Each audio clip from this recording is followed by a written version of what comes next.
DeMarvion Overshown, a player that I can't wait to see what he becomes, especially the glimpse we saw from last preseason. What's good, y'all? I'm Lou's Takes. Welcome back to another video. Thank you so much for everyone who subscribed. If you're new, make sure you hit the subscribe button, hit the notification bell for more videos like this. We have passed 500 subscribers, everyone. Shout out to all of y'all. We are on our way to 1K. All right, but let's get back into it. As you know, I'm a huge Texas Longhorns fan. Huge. And I've been following DeMarvion Overshown for a long time now. Agent Zero, if you will. And he's one of those players I wish that I can replicate his DNA on my entire defense, if that makes sense.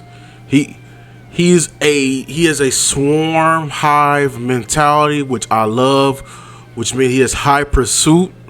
He's all over the field. His pursuit is insane. Now, when you look at him, he may be a little undersized to you, and I know I'm contradicting myself with the previous linebackers that I've gotten mad about on this channel, but he was just 200 at Texas, and this season he's already said coming in to camp around 230 plus, and he's going to slim up into that lean muscle body that he has. He's been working ever since he got hurt last season. I know it's going to be difficult, but I'm just so excited to see what he's going to truly become.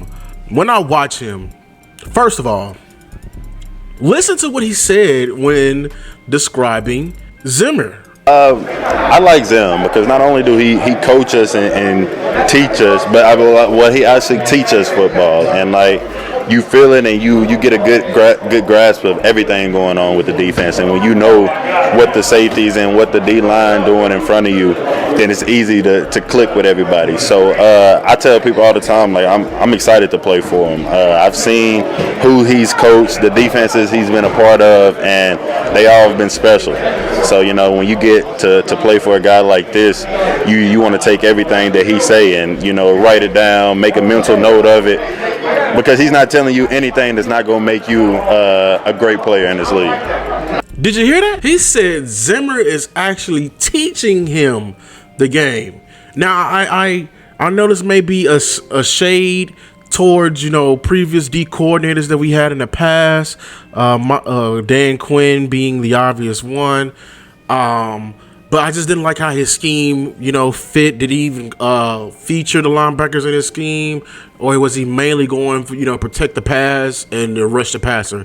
We don't know, but I do know from previous guys that work with Zimmer, and just the aura that's around Mike Zimmer, is he very much teaches his players how to play defense, especially his defense, and I found that very, very important.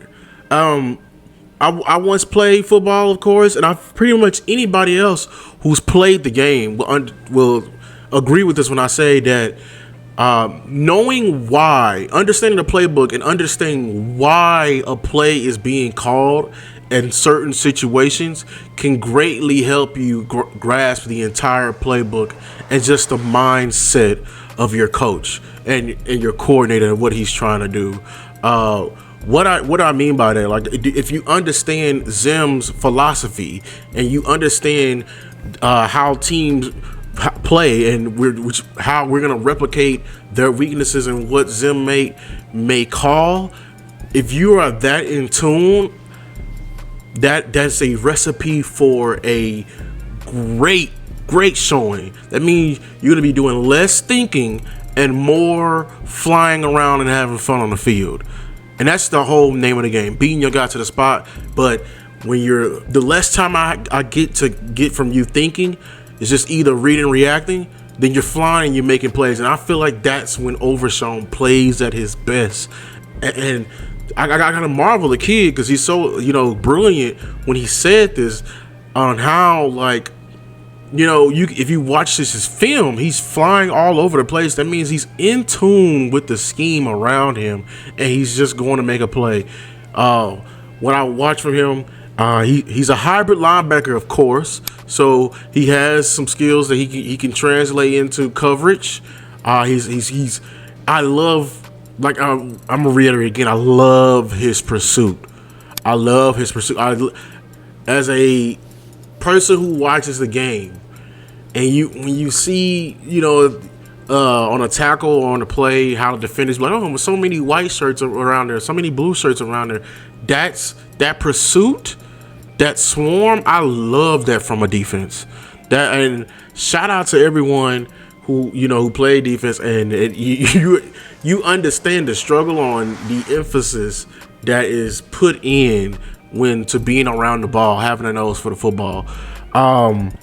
What I love from Overshown is also, even though I mentioned his how he's coming in at a certain weight, he plays well above his means. Like, he doesn't play like a 200-pound linebacker. He's sticking his nose in there. He's taking on blocks. He will shed because he's playing with that veracity and that intensity, and he's doing that. Like, I'm tracing back. He knows where the play is. Like, he knows what his responsibility is, and he's just reacting. He's reacting going 100 miles per hour, and I love that for him. Just a guy that this season, last season it got cut to an end pretty soon, really early on. I got a couple of clips that show like why we are so excited with him, on how, like, who knows if does he fix our problems with the full year in a system last year. I don't know, but he does add. He's a much needed added depth piece, and that's what I'm very excited for. And just commending this entire linebacker room we have on the Cowboys as well. I think this is easily has became from one of our weakest points last year in the season to one of our strongest points this upcoming season. This is very, very exciting. Like, I can't get here any sooner. The preseason can't get here any sooner than the regular season, because I'm so excited to see these guys fly around and just see what they're more than capable of. He's a very good open field tackler as well. I forgot to mention that. And on the blitz, he's a missile. He has he's just a disruptor all over the field. But listen, we ain't gonna waste any time. Let's go right into the film. Let's get right into it. Like I said, his cut up is very brief. His season was cut to an end last season in the preseason, I believe, versus the Seahawks, which is the second game of the preseason. But the first game, he had a great game versus the Jaguars. So right here, he's number 35 right here. Now, we're not in a 4. So I want to say he's going to either play the Sam or the Will. I don't know if he's going to be the Mike linebacker this year. Or if you don't know what that is, Mike is the middle linebacker. Sam is the strong linebacker, which is always on the strong side. Will is the weak side linebacker. So usually, I'm just guessing he's going to be there. I think he's already been pretty confirmed where exactly he's going to be on the depth chart, because I know he has coverage abilities they want to use, and he has some blitzing abilities they want to use as well on certain packages and certain zones and everything like that. But here he is, line up in the middle. This is Dan Quinn's scheme. Number 35, like I said, he's over 73, and from depth, so look at him right here. Just pay attention to his activity. So I love his first step. I love when a linebacker takes the first step, the first correct step. So once you know it's a run, obviously your first step should be forward, and what direction you're reading. I would say he's reading 73, the guard, because if you read the lineman, and this is from any position on the defense, pretty much they're gonna tell you what the play is and where the play is going, 9 times out of 10. But it's not always right here. But once he keys in on the old lineman doing some outside zone steps to the right or into his left, he's gonna take that step, and now he's gonna key in on number 4.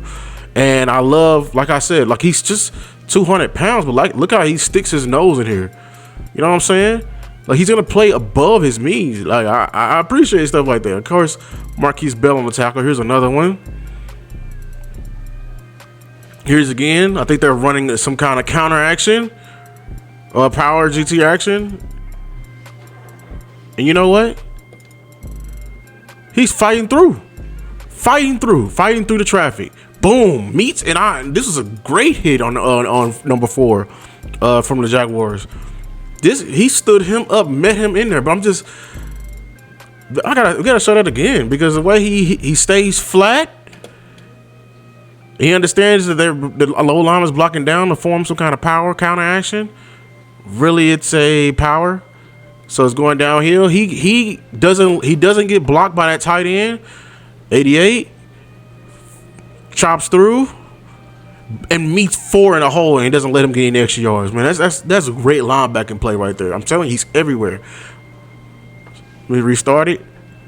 Here's another play.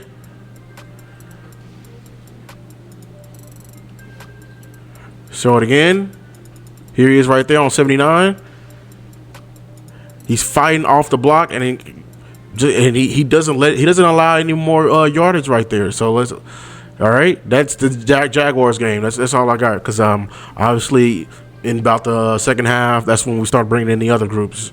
All preseason is just a big test for everyone who's on the team to make the team. So this is the game. This is very short and brief as well, because he got injured in the first half, I believe. I love this play right here. This reminds me of such a Madden play, but here he is. He's playing his zone, which is I want to say curls. Right here.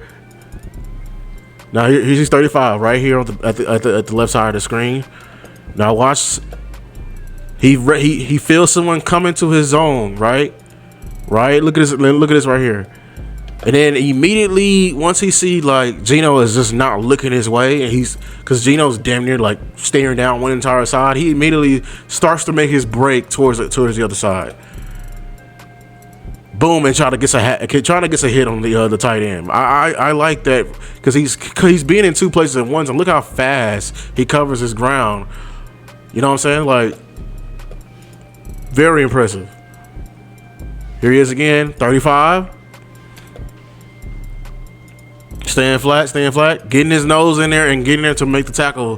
What I say, swarm mentality. Pursuit, man. 35 right here in the middle. Same play, wide angle. Yeah, he sees it. Boom. So that's the cut up. That is the cut up. Like I said, very brief cut up. But what he adds coming in, he adds much needed depth. One weakness I did see from him, he plays so hard, and I think this is more conditioning. But once he gets tired, or if it's a long drive, he gets a little bit winded. That's when you see the lineman get hands on him a little bit more, and he's not that strong. He's not that heavy, so he's getting moved once he's tired. Good thing, like I said, he's an added depth piece. I feel like he'd do himself some more good once he adds in more weight. He can get more stronger, so he can get more condition for the late. Just the long drives when the team is driving on him. I saw him in one preseason versus the Jaguars. Like at the beginning of the drive, he's fresh, he's flying, and everything like that. In the end of the drive, you can see he's a little bit winded, and you can see the tight end taking for a ride on a play. The lineman taking for a ride on this play. But all in all, you can see like he's going to be a great package. Yeah, man. I'm so excited to see him. I can't emphasize it enough. He's going to be flying around. We got Marius Lufau. We got Eric Kendricks. We still got Damone Clark. And like the linebacker position this year, it's gonna the fight to get on the field. It's gonna be very interesting to watch, and I know that much needed competition is gonna add to this defense, fuel this defense, and hopefully, maybe this year we end up stopping the run, maybe, but we'll see. Hey, look, that's been my time. Thank you again for the 500 subscribers. Thank you for for watching. If you're new to the video, if you made it this far, make sure to subscribe. We are on the way to 1K. Okay, I'll be doing live shows and also podcasts during the week as well. Just you gotta have that notification bell if you want to catch that. But until we meet again, peace.